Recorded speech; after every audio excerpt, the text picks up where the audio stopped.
We welcome in Billy Jaffe, who covered this Bruins series with the Caps very closely. So, Billy, what were some of your biggest takeaways from this 5-game set with the Caps?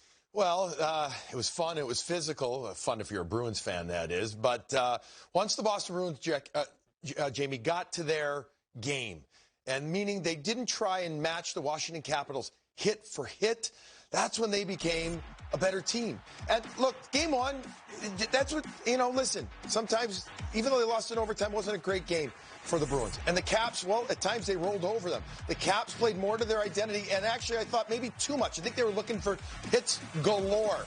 And while the Bruins said, all right, game two, we're going to come back, and they did just that. And, great play by Hall to tie it up, and then they win it in OT. It was game three in overtime, especially, the first two overtimes, the Bruins said, all right, we're back. And, James, once they got to their game, it really wasn't close. And while I understand it was overtime, they dominated them. They absolutely started dominating. They started getting their speed going.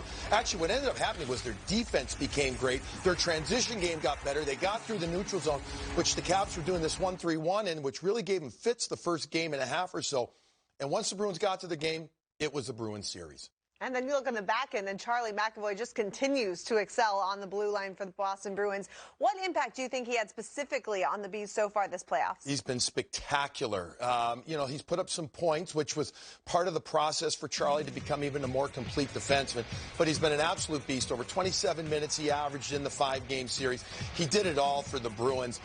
Whether it was making plays in the D zone, taking the puck off of set face-off plays, and boy, the Bruins probably do as many, if not more, than anybody in the league. And it's coming, and he still swoops down that right side, and he makes something happen.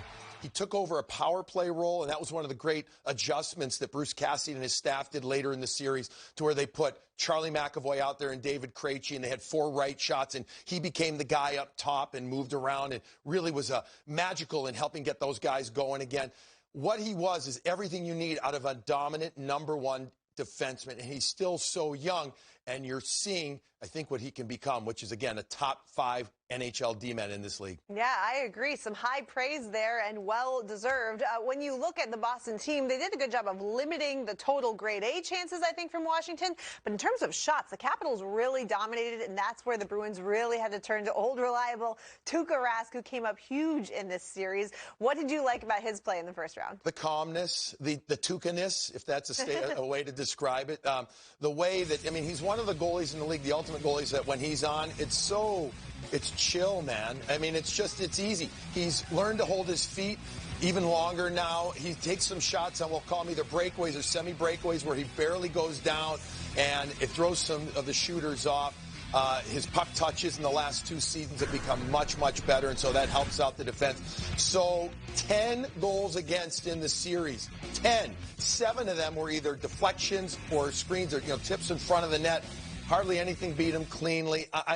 You could really argue that none of the goals were bad goals. There may have been 1 or 2. You're like, well, maybe. And again, splitting hairs, and I don't have a lot of hair left to split. But overall, Tuukka Rask, just the anchor, the bedrock. And when you think about what Washington went through, in particular, 3 goalies in the first 3 games, and yet there, as you said, is Mr. Reliable for the Bees, Tuukka Rask, in that it was quite the advantage and difference for the Bruins. We've seen a lot of teams so far this postseason where their top lines just cancel each other out. The Islanders come to mind, the Penguins come to mind, but that Boston top line still looks like one of the best, if not the best, in the game right now. Were those guys everything you would have expected in this series? After the first game, where they didn't play well, and I think they took it personally, as leaders, as great leaders will do. And, they didn't perform game 1. Well, after that, especially Bergeron and Marchand. Oh, my gosh. Bergeron has shot the last couple of years. He has worked on it so much. The point of release, how he gets it off, how quickly he does. It's so different now. Now he's such a threat. Marchand, best left wing, in my opinion, in the world. And I'm giving you hyperbole, but I mean it. He touches the game in so many places. Just a dominant left wing. And once Pastrnak got scoring, everybody said, oh, there he is. But you can't look past, James, what he did earlier in the series with his work ethic. While he wasn't scoring and he was, he was having a hard time, he never got frustrated. He kept retrieving pucks, getting it to the other guys. But by the end of the series, as you saw earlier on in the segment where he started scoring, especially in Game 5, and really moving him to the right flank on the power play to do the reload on his strong side made such a difference for him. Again, thought it was a beautiful move by the coaching staff. Now all of a sudden you see that confidence. And you also saw that confidence, that goal that he scored coming down the left side, swooping in at 5-on-5, going to the front of the net where the Washington Capitals were a bit discombobulated from David's moves. So the Bruins were the first to punch their ticket to the second round. That was on Sunday. If the Islanders and Penguins series goes 7, which it very well may, that game would be Friday, which means I think the earliest would probably be Sunday that they would start the next series. So when you think about this rest factor for the Bees, I know it was a short season, but it was certainly rigorous and compacted. So do you think the extra time off is going to be a positive or possibly a hindrance for the Bees? No, it can be, in this round, anything, it's a positive. I mean, you talk about the short season.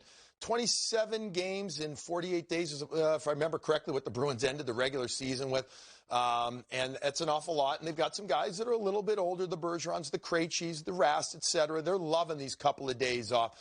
Let's also not forget the Bruins had a few guys get dinged up on the back end. You had Jeremy Lauzon with the hand injury after he blocked the shot. He should be back very soon, if not right away for the second round. Kevin Miller, the other player, too, on the back end that got hurt as he got hit from Orlov, hit head on the ice. Recovering well, we hear, but, what does that mean? We don't know when head hits the ice with that kind of contact. Hopefully he'll be okay, too. But this extra rest means a lot. Here's the other thing. The fact that they get to practice, legitimately practice for at least 3 days and work on things. You don't get to do that this time of year. I think if this was later in the playoffs and they had a 9-10 day break, too much.